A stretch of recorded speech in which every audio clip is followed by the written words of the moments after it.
আসসালামু আলাইকুম, welcome back to English 360 speaking. আজকের ভিডিওটিতে most common sentence making structure গুলো শেখাবো, যে স্ট্রাকচার গুলো প্রত্যেকটি ইংলিশ লার্নারের জন্য খুবই ইম্পর্ট্যান্ট এবং ডেইলি ইউজেস সেন্টেন্স গুলো নিয়ে আজকে ডিসকাস করব। চলুন শুরু করা যাক। প্রথমত আমরা যে স্ট্রাকচারটি নিয়ে আলোচনা করব সেটি হচ্ছে রেডি টু। রেডি টু এর সাথে কি হবে? ভার্বের ভি ওয়ান হবে। আই এর সাথে কি হয়? এম হয়। ইউ এর সাথে আর হয়। দে এর সাথে কি হয়? আর হয়। হি এর সাথে ইজ হয়। এটা আমরা মনে হয় অ্যাজ এ লার্নার হিসেবে আমরা প্রত্যেকেই জানি। তাও এখানে দেওয়া আছে, আপনারা দেখলেই বুঝবেন কোনটির সাথে কোনটি হবে। এরপরে আসুন শুরু করা যাক। আই অ্যাম লাইক হচ্ছে যে আমরা রেডি টু এর সাথে ভার্বের ভি ওয়ান দিব। তাহলে হচ্ছে যে I am ready to do the work, আমি কাজটি করতে প্রস্তুত।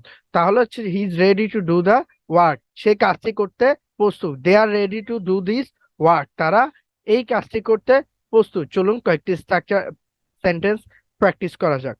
প্রথমত হচ্ছে I am ready to do the work, আমি কাজটি করতে প্রস্তুত। We are ready to go, আমরা যেতে প্রস্তুত। You are ready to write poem, তুমি কবিতা লিখতে প্রস্তুত। They are ready to speak English, তারা ইংরেজিতে কথা বলতে প্রস্তুত। He is ready to learn new vocabularies, সে নতুন নতুন শব্দার্থ শিখতে প্রস্তুত।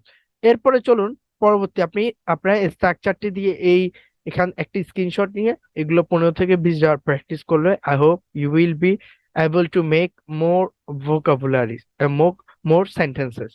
এরপরে চলুন পরবর্তী স্ট্রাকচারে যাওয়া যাক। পরবর্তী স্ট্রাকচারটি হচ্ছে অ্যাবল টু মানে সক্ষম, রেডি টু মানে প্রস্তুত, অ্যাবল টু মানে সক্ষম। অ্যাবল টু এর সাথে, টু এর সাথে সবসময় ভার্বে ভি ওয়ান হবে। V one means do, did, done. Do হচ্ছে যে ভি ওয়ান, ডিড মানে মানে ভি ওয়ান মানে প্রেজেন্ট, ভি টু মানে পাস্ট এবং ভি থ্রি মানে ভার্বের ফার্স্ট পার্টিসিপল। ভি থ্রিটা আমরা মোস্ট অফ দ্য টাইম আমরা ইউজ করি হ্যাভ এর সাথে, আমরা ভার্বের ভি থ্রি ইউজ করি হ্যাভ এর সাথে।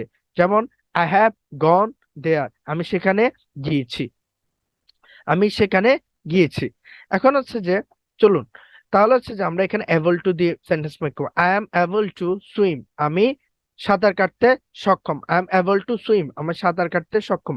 কয়েকটি সেন্টেন্স প্র্যাকটিস করা যাক। প্রথমে এক্সাম্পলটি হচ্ছে I am able to do hard work, আমি কঠোর পরিশ্রম করতে সক্ষম। We are able to go abroad, go এর পরে টু কেন হয়নি? অ্যাব্রড এবং হচ্ছে হোম, এই দুটোর পূর্বে কি হবে না? গো টু হোম হবে না, গো টু অ্যাব্রড হবে না। অন্য সকল ক্ষেত্রে আমরা টু ইউজ করব। You are able to write poem, তুমি কবিতা লিখতে সক্ষম। They are able to speak English, তারা ইংরেজিতে কথা বলতে সক্ষম। He is able to find the document from internet, সে ইন্টারনেট থেকে ডকুমেন্ট খুঁজতে সক্ষম। বাকি আমি অন্য অনেকগুলো আমি এক্সাম্পল দিয়ে দিচ্ছি, এগুলো স্ক্রিনশট নিয়ে প্র্যাকটিস করতে পারেন। পরবর্তী স্ট্রাকচারে চলে যাওয়া যাক। এর পরবর্তী স্ট্রাকচারটি হচ্ছে ইয়েচু। ইয়েচু মানে কি? দেরি আছে। তাহলে হচ্ছে যে I am yet to travel, আমার আমার ভ্রমণ করতে দেরি আছে। I am yet to pay, আমার পরিশোধ করতে দেরি আছে। চলুন কয়েকটি এক্সাম্পল দেখা যাক। You you yet to speak English, to speak English, তোমার এখনো ইংরেজিতে কথা বলতে দেরি আছে। এরপরে হচ্ছে যে আমরা যেগুলো প্র্যাকটিস করতে পারি, he is yet to help the poor, তার এখনো দরিদ্রকে সাহায্য করতে দেরি আছে। You are yet to learn English, তোমার এখনো ইংরেজি শিখতে দেরি আছে। They are yet to pay money, তাদের এখনো টাকা পরিশোধ করতে দেরি আছে। We are yet to find new vocabularies, আমাদের নতুন নতুন শব্দার্থ খুঁজতে এখনো দেরি আছে। আমি আরো কয়েকটি দিয়ে দিচ্ছি, এগুলো স্ক্রিনশট নিয়ে প্র্যাকটিস করতে পারেন। এরপরে হচ্ছে যে পরবর্তী স্ট্রাকচারে যাওয়া যাক। পরবর্তী স্ট্রাকচারটি হচ্ছে পরবর্তী স্ট্রাকচারটি হচ্ছে থিঙ্ক ট্রাইং টু বা থিঙ্কিং টু। ট্রাইং টু মানে কি? চেষ্টা করছি। থিঙ্কিং টু মানে ভাবছি। তা I am trying two help the poor, আমি গরিবদেরকে সাহায্য করার চেষ্টা করছি।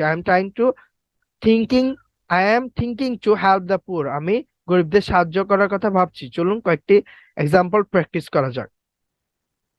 যেমন হচ্ছে I am trying to learn English, আমি ইংরেজি শিখতে চেষ্টা করছি। I am thinking to learn, আমি আমি ইংরেজি শেখার কথা ভাবছি। We are trying to travel, আমরা ভ্রমণ করার চেষ্টা করছি। We are thinking to travel, আমরা ভ্রমণের কথা ভাবছি। You are trying to finish the exam, তুমি পরীক্ষা শেষ করার কথা পরীক্ষা শেষ করার চেষ্টা করছো।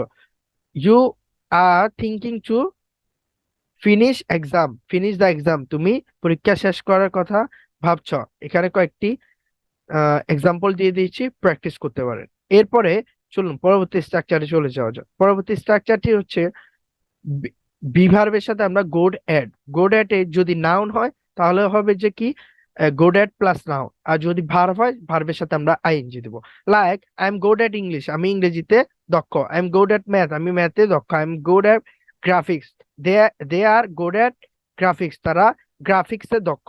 আর যদি আমি ভার্ব দিই তাহলে আমাকে আইএনজি দিতে হবে। লাইক হচ্ছে যে he is good at speaking, সে কথা বলতে দক্ষ।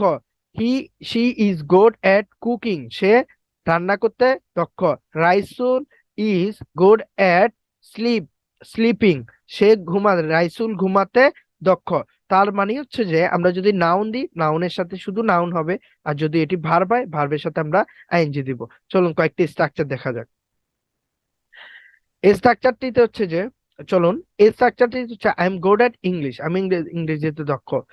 We are good at math, আমরা ম্যাথে দক্ষ। You are good at photography, তুমি ফটোগ্রাফিতে দক্ষ। Someone is good at playing, playing কেন হয়েছে? প্লে প্লে এটি হচ্ছে ভার্ব, প্লেট প্লে এটি ভার্ব, এই জন্য ভার্বের সাথে আইএনজি। যেমন কুক এটি ভার্বের সাথে ING. She is good at cooking, সে রান্না করতে দক্ষ। পরবর্তী স্ট্রাকচারে যাওয়া যাক। পরবর্তী স্ট্রাকচারটি হচ্ছে আহ আমাদের পরবর্তী স্ট্রাকচারটি হচ্ছে আচ্ছা, এই যে দেখুন আমাদের পরবর্তী স্ট্রাকচারটি হচ্ছে যে লেট মি, আজ, হিম, দ্যাম, যে কোনোটি ইউজ করতে পারেন। লেট হিম গো, তাকে যেতে দাও। লেট মি গো, আমাকে যেতে দাও। চলুন, যেমন হচ্ছে যে লেট হার গো, তাকে যেতে দাও। লেট হার গো, তাকে যেতে দাও। চলুন একটি এক্সাম্পল প্র্যাকটিস করা যাক। যেমন হচ্ছে লেট মি, আমাকে যেতে দাও। লেট মি কে আপনি লেট মিও বলতে পারেন। লেট মি গো, আমাকে যেতে দাও। লেট মি স্লিপ, আমাকে ঘুমাতে দাও। লেট মি স্লিপ, আমাকে ঘুমাতে দাও।